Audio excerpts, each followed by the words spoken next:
اے پیغمبر، تم دیکھو گے کہ مومنوں کے ساتھ سب سے زیادہ دشمنی کرنے والے یہودی اور مشرک ہیں، اور دوستی کے لحاظ سے مومنوں سے قریب تر ان لوگوں کو پاؤ گے جو کہتے ہیں کہ ہم نصارہ ہیں۔ یہ اس لیے کہ ان میں عالم بھی ہیں اور مشائخ بھی، اور یہ کہ یہ تکبر نہیں کرتے۔ اور جب اس کتاب کو سنتے ہیں جو اس پیغمبر محمد صلی اللہ علیہ وآلہ وسلم پر نازل ہوئی، تو تم دیکھتے ہو کہ ان کی آنکھوں سے آنسو جاری ہو جاتے ہیں، اس لیے کہ انہوں نے حق بات پہچان لی، اور یہ اللہ کی جناب میں عرض کرتے ہیں کہ اے پروردگار، ہم ایمان لے آئے سو تو ہم کو ماننے والوں میں لکھ لے۔ اور ہمیں کیا ہوا ہے کہ اللہ پر اور حق بات پر جو ہمارے پاس آئی ہے ایمان نہ لائیں، اور ہم امید رکھتے ہیں کہ ہمارا پروردگار ہم کو نیک بندوں کے ساتھ بہشت میں داخل کرے گا۔ بس اللہ نے ان کو اس کہنے کے سبب بہشت کے باغ عطا فرمائے جن کے نیچے نہریں بہہ رہی ہیں، یہ ہمیشہ ان میں رہیں گے، اور نیکوکاروں کا یہی صلہ ہے۔ اور جن لوگوں نے کفر کیا اور ہماری آیتوں کو جھٹلایا وہ جہنمی ہیں۔ مومنوں، جو پاکیزہ چیزیں اللہ نے تمہارے لیے حلال کی ہیں ان کو حرام نہ کرو، اور حد سے نہ بڑھو کہ اللہ حد سے بڑھنے والوں کو دوست نہیں رکھتا۔ اور جو حلال و طیب روزی اللہ نے تم کو دی ہے اسے کھاؤ، اور اللہ سے جس پر ایمان رکھتے ہو ڈرتے رہو۔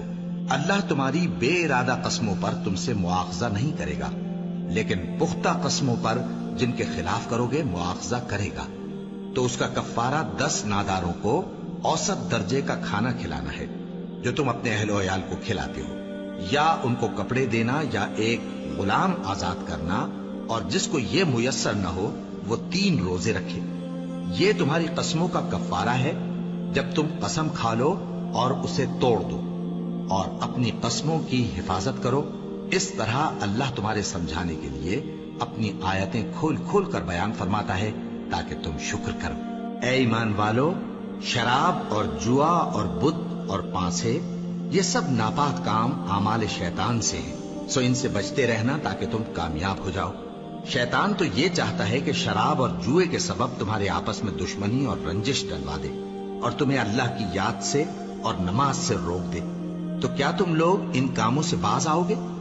اور اللہ کی فرما برداری اور رسول کی اطاعت کرتے رہو اور ڈرتے رہو۔ اب اگر منہ پھیرو گے تو جان رکھو کہ ہمارے پیغمبر کے ذمے تو صرف پیغام کا کھول کر پہنچا دینا ہے۔ جو لوگ ایمان لائے اور نیک عمل کرتے رہے ان پر ان چیزوں کا کچھ گناہ نہیں جو وہ کھا چکے، جبکہ انہوں نے پرہیز کیا اور ایمان لائے اور نیک کام کیا، پھر پرہیز کیا اور ایمان لائے، پھر پرہیز کیا اور نیکوکاری کی، اور اللہ نیکوکاروں کو دوست رکھتا ہے۔ مومنوں، کسی قدر شکار سے جن کو تم ہاتھوں اور نیزوں سے حاصل کر سکو اللہ تمہاری آزمائش کرے گا، یعنی حالت احرام میں شکار کی ممانعت سے، تاکہ معلوم کرے کہ اس سے غائبانہ کون ڈرتا ہے۔ سو جو اس کے بعد زیادتی کرے تو اس کے لیے دکھ دینے والا عذاب تیار ہے۔ مومنوں، جب تم احرام کی حالت میں ہو تو شکار کے جانور نہ مارنا، اور جو تم میں سے جان بوجھ کر اسے مارے تو یا تو اس کا بدلہ دے، اور وہ یہ ہے کہ اسی طرح کا چوپایا جسے تم میں سے 2 معتبر شخص مقرر کر دیں قربانی کرے، اور یہ قربانی کعبے پہنچائی جائے، یا کفارہ دے اور وہ مسکینوں کو کھانا کھلانا ہے، یا اس کے برابر روزے رکھے تاکہ اپنے کام کی سزا کا مزہ چکھے۔ اور جو پہلے ہو چکا وہ اللہ نے معاف کر دیا، اور جو پھر ایسا کام کرے گا تو اللہ اس سے انتقام لے گا، اور اللہ غالب ہے، انتقام لینے والا ہے۔